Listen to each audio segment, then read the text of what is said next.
네. 네. 자, 많은 중소기업분들 저희와 함께 어려움 타개하시기 바라겠습니다. 네. 자, 박병창 이사님 나오셨고요. 반갑습니다. 예, 안녕하십니까. 네. 어서 오세요. 자, 미국 역시 엔비디아 대단합니다. 예, 예전에 FMC 회의 앞두고 이렇게 막 들썩들썩했는데 제 엔비디아 실적들이 네. 전 세계가 지금 들썩하고 있습니다. 젠슨 황. 엔비디아 대단합니다. 아이고 저 그래픽 카드 하나가 3천만 원씩 한대요. 그 지금 용산 뭐 이런데 근데 저 중국 사람들이 다 저 도매 찍어갖고 없대요 물품이. 사장님. 옛날에 장사한 그 집안에 있잖아. 항상 이런 얘기하듯 우리 장사 잘 될 때 있잖아. 우리 할아버지가 포대자루 있잖아. 포대자루로 돈 들어와서 톡톡톡 털어가지고 전 가족이 다 세고 터뭇해가지고 서로 쳐다보고 막 웃고 그랬다. 지금 젠슨화이 딱 그런 거야. 지금 엔비디아가 진짜 대단. 돈이 어떻게 주체를 못해. 와 서로 막 돈 싸들고 와서 물건 달라고 하니까. 그러니까 올해 HBM도 SK 하이닉스 2024년 생산량분 전부 다 나가기로 결정되어 있다고 하죠. 그러니까 예. 아무튼 걱정도 많았고 그리고 기대도 많았습니다만은 결과론적으로는 뭐 좋은 쪽으로 실적 발표는 되었고요. 그럼에도 불구하고 장중에 엔비디아는 2.8% 하락을 했었고요. 그리고 실적 발표 후에 시간에서 시작할 때는 마이너스로 툭 떨어지더라고요. 그러다가 이후에 이제 가이던스 나오고 그러면서 다시 올라서 지금 시간에서는 약 7.3% 정도 상승해서 거래가 되고 있고 AI 관련된 반도체 관련주들은 동반해서 지금 현재 상승하고 있습니다. 전체 시장은 혼조였습니다. 다우는 플러스 0.13, S&P 500은 플러스 0.13, 나스닥은 0.32% 하락을 했는데 뭐 엔비디아가 2.8% 하락을 했고 그리고 인텔도 한 2% 하락하고 AMD도 0.84% 하락하면서 나스닥은 좀 빠졌지만 사실은 뭐 그렇게 전체적으로 뭐 약한 그런 모습은 아니었습니다. FMC 의사록 공개가 있었는데 지난번에 1월에 파월 기자회견과 거의 유사한 내용이었습니다.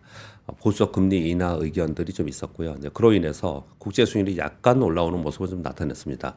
그런데 시장에 큰 영향은 없었습니다. 그것은 이제 QT 축소 논의를 3월에 하겠다는 내용들이 좀 반영이 되었지 않나 이렇게 좀 생각을 하고 그럼에도 불구하고 걱정을 하는 부분은 3월에 전도표가 좀 올라가지 않겠냐 이런 얘기가 솔솔 나오고 있습니다. 그런데 시장에서는 에이 그렇게까지 될 수 있겠어? 라고 좀 생각하는 것 같아요. 그래서 3월에 또 한 번 변동성이 있는 FMC 회의 이벤트가 있고 그 전에는 큰 이벤트는 지금 이제 당분간 없을 것이다 이렇게 보시면 될 것 같고요.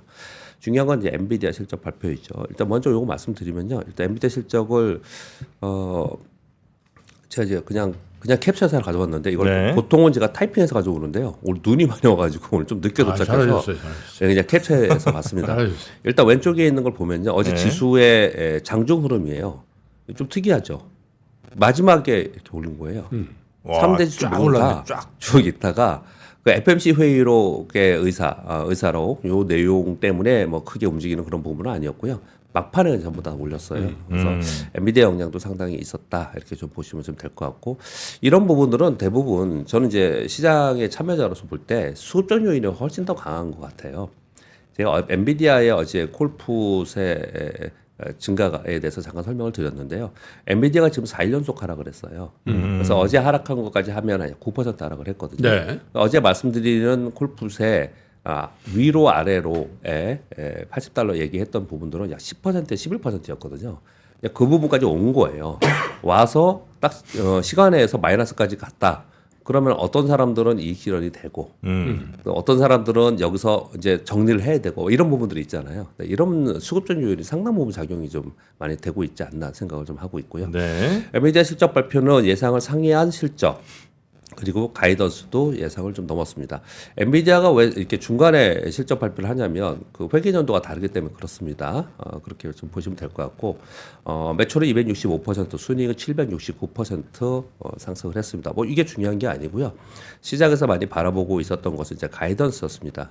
여러분 보시다시피 컨센서스보다 매출액도 높았고 204억 달러 대비 221억 달러.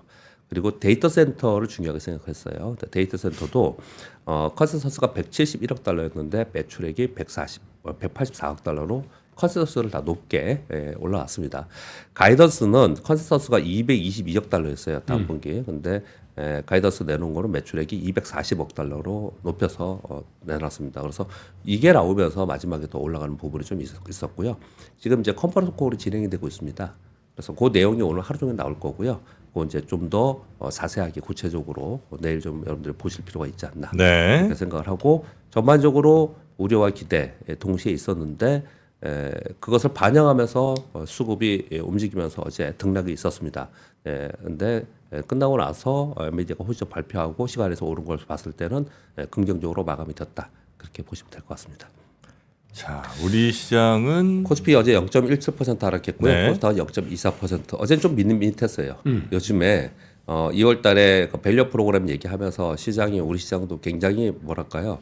뭐 오르고 내리는 떠나서 좀 활기차게 움직였어요.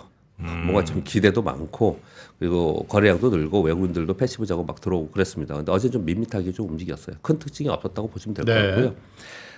하나 말씀을 좀 드리면은 2차 전지와 반도체 소부장 중에서 일부 종목들이 아주 특이하게 급등하는 종목들이 많이 나오고 있습니다. 네. 그러니까 전반적으로 움직이는 게 아니고 특이하게 움직여요. 예를 들어서 지금 4680 배터리 이제 곧 양산한다 이런 얘기 나오면서 배터리 관련 종목 중에서 같이 움직이는 것들이 꽤 많이 있었는데 그 중에 대표 주자 중에 하나가 뭐가 있었냐면 TCC가 있었어요. TCC 예. 음. 근데 그게 역사적 신고가 왔습니다. 다시. 어제요? 예. 다시 그렇게 올라갔거든요. TCC라는 회사가 예. TC 스틸이라는 회사인데요. 이 회사가 그 4680 배터리 캔 만드는 회사거든요. 그런 회사들이 다시 올라서 역사적 신고가 됐어요. 이게 특이하게 올라간다는 설명을 드리는 거예요. 어떤 종목들은 물론 엔캠이 신고가면서 올라가는 거예요. 여러분 다 아실 거고요. 근데 그렇게 특이하게 올라가는 종목들이 있고 나노 신소재도 어제 급등을 했고요. 나노. 나노 신소재. 와 추억의 나노. 네, 아이 그 친구를 또 예. 제가 모시고 계시지 않겠습니까? 아직도? 아 왜냐면 너무 많이 빠졌어요. 근데 이제 이런 것들은 거의 다 왔습니다. 지금 다시도. 아니 한 40% 빠졌었거든요. 예. 아직 뭐 다는 아니고 예. 그래도 이제 어제 많이 회복이 됐더라고요. 어제 급등했습니다. 다들. 네, 어제 거의 한 20. 20% 그죠? 제가 정확한 네. 수치는 모르지만 20% 이상 종목들만 제가 이렇게 넣어왔는데요. 그 20% 하면서 이렇게 되는 거야 이렇게. 아유 한 20% 올라봐요. 그래서 어제 종목들을 보면은 코스닥 시총 상위 종목 중에서 많이 오른 종목은 삼성생명이고요. 네. 그리고 코스닥에서는 신성 델타테크, 나돈신소재, 윤성 FNC 그리고 테마에선 CCS, 필옵틱스, 네페사코, 오픈테크놀로지, 뭐 신성 SD 이런 종목인데 보면은 말씀드린 바와 같이 물론 뭐 밸류 프로그램에 있는 종목들이 아직까지 강한 종목이 여전히 있고요. 2차 전지와 반도체 종목 중에서 특이하게 네. 일부 종목들이 급등하고 있는 현상이 있다. 그렇게 말씀을 좀 드리는 겁니다. 오늘 금통위가 있고요. 미국은 실적 발표 이제 마무리됐고요. 그리고 주요 이벤트도 거의 마무리됐습니다. 그래서 3월 FMC까지는 이슈별 종목 자세가 이루어질 것 같고, 그거보다도 이제 미국은 대통령 선거를 앞두고 있지 않습니까? 그래서 대선 앞둔 정책 얘기들을 많이 합니다. 그래서 정책과 경기 지표에 관심을 좀 갖지 않을까 당분간은 이렇게 생각이 들고요. 그리고 이제 국내를 보면은 우리 시장은 중국 영향도 상당히 받습니다. 우리가 상대적으로 1월달에 굉장히 약했던 것도 이제 중국 영향이 있었거든요. 근데 중국이 증시 부양 정책 및 금리 인하 요 얘기를 좀 나오면서 6일 연속 반등을 했습니다. 2월에 저점이 5.5%였어요. 근데 어제 종가가 플러스 5.8%였어요. 월 얘기하는 겁니다. 그러니까 11% 정도가 올라왔거든요. 이 주가가 많이 떨어진 상태에서 밑에서부터 이렇게 장대 양봉을 만드는 건 상당히 의미를 둡니다. 코스피에서는. 아니 중국 상해 지수, 상해 지수요. 그래서 중국이 좀 안정을 찾고 있다 이 정도 네. 말씀을 좀 드리고 있는 거고 그런 가운데 외국인 패시브 자금이 들어와서 시장 안정이 조금 된 거예요. 사실 우리 시장을 보면요. 그래서 엊그저께 말씀드렸다시피 2022년 6월에 있었던 지점까지 우리가 와 있는 거거든요. 네. 이러다 보니까 개별 종목들이 다시 움직이는 게 아닌가. 저는 그렇게 근데 아까 생각합니다. 그 자료 중에 신성 델타테크가 있었는데 네. 사실 어제 신성 델타테크가 완전 뭐 롤러코스터였거든요. 어제 고가가 네. 18만 4,800원이었어요. 네. 어제 종가가 얼마냐? 12만 2,400원. 네. 어? 18만에서 12만? 20% 올랐다가 20% 빠진 마지막에 거지. 빠진 거예요. 야. 그저께 상한가 쳤거든. 아, 여기가 그 초전도죠? 초전도. 예. 18만 4천 원에 3부는 몇 퍼센트 빠진 거지? 12만 2천 원이니까. 하루 만에 한 6만 원 이렇게 빠진 거예요. 하여튼 예. 아니 어차피 떠 잘 있대. 짚어주셨습니다. 예. 초전도라 올라갈 때도 내려갈 때 떠 있다고. 항상 떠 있구나. 항상 떠 있어. 예, 종목별로 굉장히 그 등락이 좀 나타나고 있고요. 선별적으로 강세를 보인다는 거죠. 지금 말씀 주신 초전대는 이런 거는 뭐 저는 언급을 안 드리고 있으니까 가능한 좀 테마 쪽은 좀 말씀 좀 안 드리고 있고요. 일단 중심으로 가고 있는 거는 2차 전지와 반도체이지 않습니까? 시장에서 우리 시가총액이 굉장히 높은 거고요. 근데 그 중에서 보면 2차 전지의 나노신소재나 엔캠, TS 스틸 뭐 이런 종목이 굉장히 강하고요. 그리고 반도체 쪽에서도 한미반도체나 PSK 홀딩스, 고영, 인테플렉스 이런 종목이 굉장히 강합니다. 그래서 선별적으로 강세를 나타나고 있다라는 걸 설명드리려고 하는 거예요. 네. 지금 다 같이 움직이는 게 아니고 그 중에 선별적으로 움직이고 있는데 그렇다는 얘기는 두 가지를 볼 수 있습니다. 하나는 시장이 그래도 비교적 안정이 됐기 때문에 개별 종목들이 움직일 수 있다라는 점. 두 번째, 개별 종목이 확실하게 움직이면서 막 순환하면서 움직이는 건 아니다. 종목별로도 움직인다. 요 말씀을 좀 드리려고 하는 거예요. 그래서 결론은 코스피 안정 속에서 종목 장세가 진행되는 그런 과정이 있다. 이렇게 설명을 드리고자 합니다. 네. 뉴스 몇 가지 말씀드리겠습니다. 포드가 미국 전기차 가격 최대 1,000만 원 인하한다는 뉴스가 있었습니다. 이걸로 인해서 와, 진짜 너무한다. 주력 전기차 뭐 2020 옛날 것도 아니에요. 작년 머스탱 마이 2 이거를 중년에 42,900달러 정도에서 39,800달러로 39,000? 네, 39,000달러. 아, 이거 뭐한 3,000달러 내린 거네 그러면. 요거는 예. 그지 한 400만 원 정도. 예, 그 정도 뭐 최대니까. 400만 원에서 1,000만 원 정도 내린다고 하는 예. 거예요. 근데 요 내린 이유가 중요한 거예요. 경쟁 차종이 테슬라 모델이 42,900달러라서 요것도 좀 살짝 낮춘 부분이 좀 있어요. 또 한 가지는 포드가 지난해 전기차 판매가 11% 감소했고요. 특히 머스탱 마이는 51% 감소했다고 해요. 야, 나는 저서 머스탱 저 포드가 좀 내가 볼 땐 진짜 머리 좀 나쁜 사람들이야. 아, 머스탱을 전기차 컨셉으로 타고 싶어하는 사람이 있을까? 솔직히 머스탱 브랑 하는 그 맛에 타는 차인데. 머스탱은 말 그대로 머슬카인데. 아, 그러니까 뭐 한다고 저걸 소리 없는. 진짜 보면 대나가나 막 만들어. 그러니까. 그래서 결국은 재고가 상당 부분 있었다고 합니다. 그 이제 재고를 이제 넘겨야죠. 재고를 이제 소진을 시켜야 되죠. 그래서 이런 정책이 나온 거거든요. 근데 요거와 더불어서 사실 어제 권 기자님도 요 얘기를 좀 했어요. 어젠 그저께 얘기를 좀 했는데요. 비아디 있잖아요. 비아디가 지난해 52만 6천 대를 팔면서 판매 대수로 봤을 때는 테슬라를 제치고 1위가 됐잖아요. 그렇죠. 요 얘기를 우리도 한참 했지 않았습니까? 충전이 딱 끝나고 나서 약 1,475만 원짜리 전기차를 출시한다고 발표를 했어요. 그 위안으로 79,800위안. 야, 이제 100만 원대 간다 저거. 내가 볼 때 중국에서 100만 원대가 900 몇십만 원짜리 나온다 저거. 예, 이런 게 나온 거예요. 와. 그래서 어떻게 얘기를 하냐면 향후 테슬라가 이제 경쟁이 아니고 저가 대연차와 저가 전기차 시장을 정조준한다 이렇게 얘기를 좀 하고 있는 거예요. 근데 이걸 가지고 온 이유는 왜 제가 가져왔냐면요. 미국 전기차 가격이 떨어지는 부분. 예. 맨날 김포로님 말씀하신 것처럼 전기차는 이제 뭐라고 표현할까요? 가격 실용. 실용차. 실용이죠. 멋이 아닌 실용이에요. 머지않아 이렇게 되지 않겠냐. 그래서 가격 경쟁이 계속 되고 있거든요. 네. 근데 걱정하는 게 뭐냐면 권 기자님 그때 어제인가 어저께 전해주신 게 뭐냐면 중국 정부가 정부 지원으로 중국에서 지금 과잉 생산이라고 합니다. 네. 그래서 전기차가 남아 돈다고 해요. 그래서 이거를 해외 수출로 밀어내기를 지금 하고 있어요. 밀어내고 있는데 그래서 유럽과 미국이 굉장히 긴장을 하면서 유럽에서는 이거 지금 관세 얘기를 좀 하고 있고 그리고 다른 쪽으로 지금 제재 얘기를 계속 하고 있는 상황이고 미국은 더 당연히 그럴 것이고요. 계속 그러고 있는 상황이에요. 그래서 중국이 이 뉴스를 보면서 전기차까지 이렇게까지 하나라는 생각도 들긴 하지만 우리나라 산업을 보면 중국이 대량으로 과잉 생산해가지고 가격 폭락해갖고 우리나라 산업이 디스플레이. 게 많아요. 디스플레이. 네, 디스플레이 그랬죠. 예전에 그 폴리실리콘, 그렇죠. 폴리실리콘도 그랬고, 그게 굉장히 많았거든요. 뭐, 그렇게 하면 싹 밀어버리는군요 그냥. 예, 산업 자체가 그냥 다 무너지는. 네. 중국 애들 저거 999만 원 준일가 옛날 크레도스처럼 하는 거 아니야 저거? 또 그 기아에 또 아픈 또 상처를 건드렸어요. 예, 그런 우리 역사가 있고 우리가 경험치도 있고 그래서 걱정을 많이 하는 겁니다. 근데 중국이 지금 이러고 있는 상황이고 이 뉴스를 여러분 찾아보시면요, 정부의 지금 BYD의 차가 상당 부분 재고로 남아 있다라고 얘기를 하고 있습니다. 그래서 이런 부분들이 지금 전체 전기차 시장에 영향을 상당히 많이 주고 우리 있다. 워런 버핏 할배 진짜 대단하셔. 진짜 대단하다. 거진 다 팔았을 걸 지금. BYD 지나고 보니까 더 대단하죠. 대단하셔. 빨로. 저거 아마- 이제 동남아 같은 데 엄청 밀겠네. 아니 그죠? 차리mon가 그랬을 것 같아. 야 나 얼마 안 남았어. 버핏 쳐버려. 대단하다 진짜. 네, 그렇게 산업 뉴스에서 전해드리고요. 네. 그리고 어제 못한 얘기인데 글로벌 반도체 장비 전 세계적으로요, 장비 톱4가 있습니다. 뭐 당연히 뭐 어플라이드 머티리얼즈나 ASM 이런 데인데 작년 연말 기준으로 봤을 때 중국 매출이 2배나 늘었다고 합니다. 삼성과 SK, TSMC는 감산을 했어요.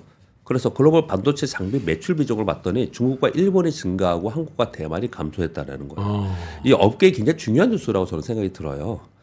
그 어플라이드 머티리얼즈 같은 경우에는 중국 비중이 45%인데 전년 동기 17%뿐이 안 됐어요. 그 ASMC는 30%에서 39%로 늘었고요. 이 보시면 대만은요, 전년 동기 29% 비중이었다 8%. 우리나라도 뭐 어플라이드 머티리얼즈 19에서 8%.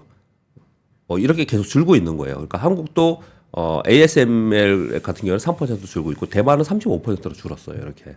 이게 지금 이 칸수 때문에 밑에는 주름폭만 정한 거고요. 위에는 숫자를 이렇게 써놓은 겁니다. 그러니까 이제 글로벌 반도체 장비 회사들이 있는데 그 회사들이 이제 주요 반도체 생산국이 뭐 한국이나 대만 또 뭐 중국 여기에 이제 판매하는 비중을 봤더니 네. 한국과 일본은 줄고 대만은 줄고 대만은 줄고 일본은 중국은 왕창 늘고 중국이 왕창 늘었다. 일본도 소폭 증가하고 이랬다는 거예요. 근데 ASME는 좀 고급품 만드는데 필요한 장비 아니 저게? 근데 중국 이제 미국이 규제를 하니까 네. 중국 기업이 막 다 사재기를 한 거죠. 아까 말씀하신 것처럼 HBX 다 사재기 근데 아마 하고 최첨단 뭐 이런 건 아마 못 팔고 예. 그 약간 밑에 단계 뭐 이런 거 팔지 않았을까요, 그죠? 예, 그렇게 했다라는 거예요, 지금요. 예. 그래서 이거 가만히 보면은 이런 생각이 드는 거예요. 중국은 미국 규제로 인해서 사재기 하고 있다라는 건 오케이. 우리가 뭐 흔히 알 수 있고. 일본은 왜 증가했냐? 일본하고 지금 미국이 반도체를 자국 반도체 생산을 늘리고 있는 부분이잖아요. TSMC 구마모토 공장 요번 예, 달에 예, 그러고 있는 준공식이에요. 거잖아요. 이거 우리나라 반도체 업계에서는 상당 부분 시사할 부분이 있다고 생각이 들어요. 네. 이렇게 되고 있다라는 부분이. 국제 반도체 장비 재료협회라는 데가 있는데 작년 매출 추산 1,000억 달러 중에서 300억 달러 이상이 중국에서 싹 가져갔다 이런 표현을 좀 하고 있습니다. 아무튼 이 와중에 반도체 수출 통계가 어저께 나왔는데 20일까지요. 우리나라입니다. 디램은 금액으로는 51%, 그리고 단가라는 약 83%. 이 앞에는 YOY고 뒤에가 MOM입니다. 이것도 칸수 때문에 이렇게 썼는데요. 디램과 플래시 메모리 전체적으로 좀 좋아지는 그런 모습을 나타내고 있습니다. 자, 요 뉴스를 보면서 제가 하나 그림을 보려고 하는데요. 이거 우리 무역협회 홈페이지에 가면은 예전에 없었던 게 새로 생겼어요. 그림으로 이렇게. 근데 이건 1월치인데요. 1위가 뭐 중국이다, 2위가 미국이다 이렇게 이걸 써놨고요. 그 다음에 제가 관심 있게 본 건 뭐냐면 왜 지금 반도체 얘기하다 이걸 그림을 보여주는 이유는 보시면 중국 수출 1월에 1위였습니다. 그런데 항목이 나와요. 항목이 뭐가 얼마큼 됐고 반도체가 33.4%, 합성 수지 있고 무선 통신기기 있고 뭐 이렇게 있습니다. 그래서 중국에 우리가 이런 품목에 얼마큼 비중을 갖고 있고 얼마나 영향력이 크고 이런 부분들을 볼 수가 있어요. 이게 무역협회 가면 나와요? 홈페이지에, 홈페이지에 이렇게 돼 있거든요. 그럼 반대로 미국, 반대는 아니지만 상대적으로 미국을 볼게요. 미국은 2위입니다. 네. 미국 2위인데 품목을 보면 자동차가 31.5%예요. 비중이 58.9%, 자동차 부품이 6.7%, 반도체가 4.5% 이렇게 돼 있잖아요. 그러니까 이거의 변화가 상당히 중요하게 우리가 이게 보는 것도 중요하다고 생각을 해요. 그래서 계속 우리 한국은행 총재께서도 네. 올해 중국이 좀 좋아진다면 우리 올해 좀 좋아지는데 우리나라 좋아지는 GDP 성장률에 도움이 되겠지만 중국이 좋아지는 부분에 있어서 반도체를 우리나라에서 사갈 것인가, 자력으로 만들든지 타 국가의 반도체를 살 것인가, 이 부분이 상당 부분 중요하다. 이렇게 얘기를 했잖아요. 연초 네. 신년사에 그렇게 얘기를 했잖아요. 근데 딱 그렇게 보여지잖아요. 나타나고 있지 않습니까? 그리고 작년에 봤을 때 우리는 오히려 줄고 다른 데서 늘어나는 이런 부분들을 우리가 볼 수가 있거든요. 네. 그래서 이런 업계 동향을 좀 유추할 수 있는 것 같아서 오늘 한번 좀 소개를 했습니다. 이거는 이렇게 말씀 좀 드리겠습니다. 마지막으로 삼성전자 얘기를 아까 공 기자님 또 이걸 하시더라고요. 근데 저도 투자자 입장에서 그냥 진짜 그냥 증권사 직원도 아니고 투자자 입장에서 제 느낌을 한번 말씀드리고 싶어서 이거 가져왔습니다. 삼성전자가 이게 지금 어제 뉴스는 아니고 며칠 전부터 계속 있었던 뉴스입니다. 실리콘밸리에 AGI 반도체 개발 조직을 신설하는 뉴스가 계속 있었습니다. AGI가 뭐냐? 그냥 우리는 그냥 강한 지금 현재 인공지능보다 훨씬 강한 인공지능 이렇게 그냥 표현을 하는데 여기 뭐 영어로 써놨습니다. Artificial General Intelligence 이렇게 썼거든요. 근데 이걸 얘기를 하면서 어떤 얘기를 하냐면 HBM 등 AI 연산을 돕는 반도체를 넘어서 AI 반도체 두뇌 역할을 하는 핵심 반도체를 개발하겠다는 계획이다. 이렇게 얘기를 좀 하고 있거든요. 근데 이 뉴스를 가져오면서 두 가지 때문에 가져왔습니다. 하나는 여기에 관련된 종목들이 어제 강했습니다. 사실은 뉴로모핑 얘기는 저는 과장 시절은 없었긴 했지만 지금으로부터 15년 전, 20년 전에 뉴로모핑 얘기 계속 했었어요. 계속 있었던 얘기입니다. 이런 얘기들은. 뭐가요? 예? 뉴로모픽 같은 그러니까 인간의 두뇌와 같은 반도체를 만든다. 이런 15년 전에도 예, 예전에 다 있었던 얘기들이고 HBM도 사실은 삼성전자가 예전에 먼저 다 했던 거고. 당연하죠. 하다가 관둔 예, 거 다 있었던 것들이에요. 이런 것들이요. 음. 그런데 요즘에 삼성전자의 보도 뉴스를 보면은 뭐 때문에 이 말씀을 좀 드리냐면 지금 SK 하이닉스보다 HBM 쪽은 AI용 반도체 HBM 좀 뒤쳐져 있다라는 걸 시장에서는 얘기를 많이 하잖아요. 네. 그러면서 하이닉스는 계속 올라가고 있는 반면에 삼성전자 주가 자체 뒤쳐져 있고 막 이런 투자자들도 그런 볼멘 소리도 하고 그런 얘기를 하고 있지 않습니까? 근데 삼성전자의 보도를 보면은 어떤 보도가 많냐면 SK 하이닉스가 HBM3 얘기하면 HBM4를 얘기하고 있고 그리고 그 이후에 지금 아까 공 기자님 약간 그런 얘기 하시잖아요. 지금 인공지능 얘기하고 있으면은 그걸 뛰어넘어서 이후에 온 디바이스 AI는 어떻게 할 거냐? 또는 인공지능의 지금의 연산만이 아닌 우리 인간의 두뇌와 같은 그런 연산을 또는 추리를 할 수 있는 반도체를 어떻게 할 거냐? 우린 그런 걸 하고 있다. 자꾸 그렇게 얘기를 하거든요. 그러니까 시장에서는 자꾸 그런 것만 얘기하는데 지금 당장 좋아지고 있는 것들에서는 어떤 걸 하고 있고 어떤 발표를 하고 있는가를 시장에서 투자자들이 좀 갈증이 있는 것 같아요. 네네. 근데 보도들은 자꾸 이런 얘기들을 좀 하고 있어요. 당연히 지금 상황에서 이런 지금 현재 게 잘 되고 있고 이게 그러면 다음에 이렇게 넘어가겠구나 이렇게 넘어가겠구나 하면서 그걸 우리가 추정하면서 투자를 할 수 있잖아요. 근데 지금 좀 현재보다도 좀 미래 얘기를 너무 많이 하는 부분이 좀 있는 것 같다. 이렇게 생각이 좀 드는 거고요. 그리고 또 마지막으로 하나만 더 말씀드리면 결국은 이렇게 또 가는 거잖아요. 그래서 어제 우리 정프로님 말씀하신 것처럼 네. 어느 때는 하이닉스가 두각을 보이고 어느 때는 삼성전자가 보이고 하는 부분이 꼭 나쁜 건 아닌 것 같아요. 그렇지. 예. 지금 하이닉스의 어떤 부분에 대해서 일시적으로 좀 뒤쳐져서 아마 삼성전자가 더 바빠진 것 같아요. 보니까 이 보도들을 보면은 그런 느낌이 굉장히 있거든요. 그래서 그 기술 발전의 속도가 훨씬 더 빨라질 수 있는 계기가 될 수 있는 그런 부분들은 상당히 좀 긍정적이지 않나라는 생각도 들어요. 네네. 근데 현재 주가의 측면에서 보면은 지금 당장 돈이 되고 모두 다 하고 있는 것들 우리 저런 거랑 같은 거잖아요. 우리 자율주행 있잖아요. 자율주행 관련 주들이 막 애플이 애플카 관련해 가지고 막 얘기를 하면 조금 움직이다가 그다음에 다 원위치 돼요. 왜? 아직 멀었다. 안 된다. 이런 얘기를 많이 하고 있거든요. 그래서 지금에부터 적어도 12개월 포워드로 수익이 되는 사업을 어떤 걸 하고 있냐에 시장에 상당히 관심을 많이 갖고 있는 부분이 있다. 그래서 삼성전자의 주가하고 SK 하이닉스의 주가 차이나 또 관련된 그 뒷부분의 소부장의 벤더들의 주가 차이가 네. 이런 이런 부분에 좀 나오고 있다라는 설명을 좀 드리고 있습니다. 그게 아주 중요한 말씀이에요. 사실 기업이 미래 비전이 없어서야 되겠어요. 미래는 이런 비전을 갖고 있어야 되는데 현실에서도 지금 진짜 치열하게 해가지고 성과를 보이면서 그런 얘기 할 때 맞아 이렇게 되는 거지. 그죠? 그런 얘기시죠? 네. 주가 차이가 좀 있으니까 거기에 설명을 좀 드리고자 한 겁니다. 네. 근데 제가 이제 좀 아까 알려주신 무역협회 홈페이지에 들어가서 보고 있는데 정말 이게 투자자분들이 맘먹고 공부하자고 하면 참 그 데이터들은 많은 것 같아요. 예, 그죠? 근데 그 중에 이제 좋은 데이터, 꼭 필요한 데이터들을 잘 골라서 네. 필요한 것들을 쏙쏙 빼먹는 그 훈련이 좀 필요한 것 같은데. 필요한 것들을 이제 많은 분들이 이렇게 보여줄 때 다 볼 네. 필요는 없잖아요. 그러니까 그 많은 데이터 어떻게 다 봐요. 예. 네, 이런 것들을 좀 우리 예. 이사님께서 예. 좀 이렇게 틈틈이 알려주시면 예. 저희도 많이 좀 공부를 하도록 하겠습니다. 예. 자, 오늘도 함께해 주신 교보증권 박병창 이사님 고생 많으셨고 내일 아침 뵙겠습니다. 예, 감사합니다. 어.